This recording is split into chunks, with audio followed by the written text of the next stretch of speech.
came from engineers. We engineers at the bottom of the org chart actually come up with the new ideas for products.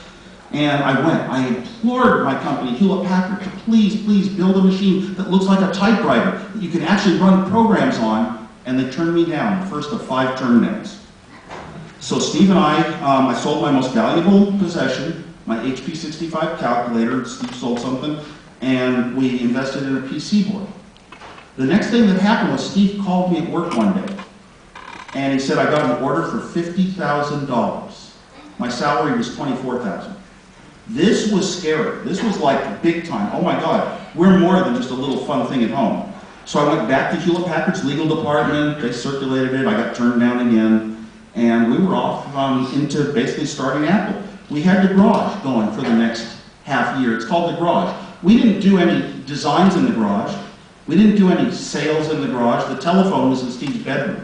It's just that you had to have a place to gather. Our friends would gather and talk about the computer and try out a new program on a bench in the garage. The computers weren't manufactured in the garage. They were manufactured in a place in Santa Clara. We would drive them to the garage, test them, put them in a white box, drive them to the store. As I said, we had no money, Steve and I. So what we've got was we had 30 days credit on all the parts to build the computers. Once we got the computers out of Santa Clara and tested them, we drove them to the store and we got paid cash on delivery. So the store was taking the credit. And that's how we were able to run this Apple I thing. It's like sometimes you can have dreams that are far out and cost a lot of money to accomplish. And it might cost, if you had a little bit less money, you do a little bit less of that dream. But basically, stick with whatever money you have, do what you can. It's a step forward that will get you onto the other steps. Within, so many people would come by. Steve's dad was always in the garage working with his laser stuff, and his sister would pay her $1 a board to plug the chips into the socket sometimes. She'd make some money. And that was a lot back then, and she was making a lot of money. And Dan Kottke was a friend who came by, and he learned how to test them and find fix some of the problems on the boards. And a couple of high schoolers that we met at the Homebrew Computer Club would come by because they were interested that we had the computer that was going to be affordable. Within 3 months, I designed really a computer from the ground up, the Apple II. And for some reason, it wound up half as many parts, 10 times the computer.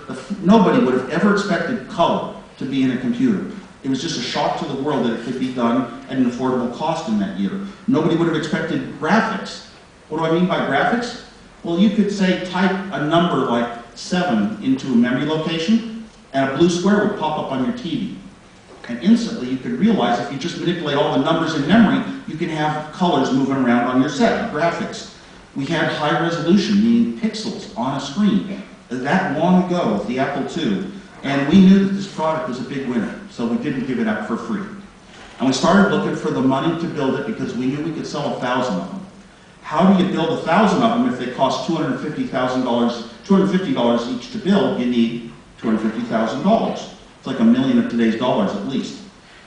We went to Commodore and tried to get them to give us a bunch of money. Steve started talking real big money, give us a few $100,000 and give us some jobs and give us some stock. And I was so embarrassed. I'm thinking, how can you ask for that? I mean, my salary is only $25,000. You know, I've designed 2 computers in a year, and it's like just good engineering is all it is.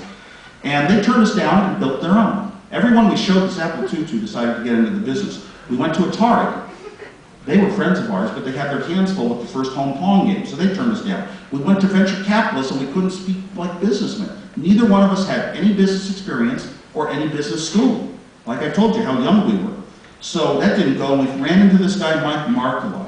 He was an angel, and he came across, he figured that this was going to be a big thing. These computers were going to be the next big explosion in the technical world in terms of money, and we were going to be a huge billion-dollar company in a few months.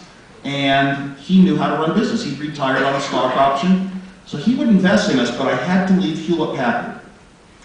And that was a very difficult decision for me because I decided I wanted to work for Hewlett-Packard for the rest of my life as an engineer. I've designed on the side, just at night. I've designed 2 computers, built them, and cassette tape interfaces. I wrote a BASIC. I did all these other interfaces and stuff. And why don't I just keep doing that on the side and keep my job at Hewlett-Packard as well?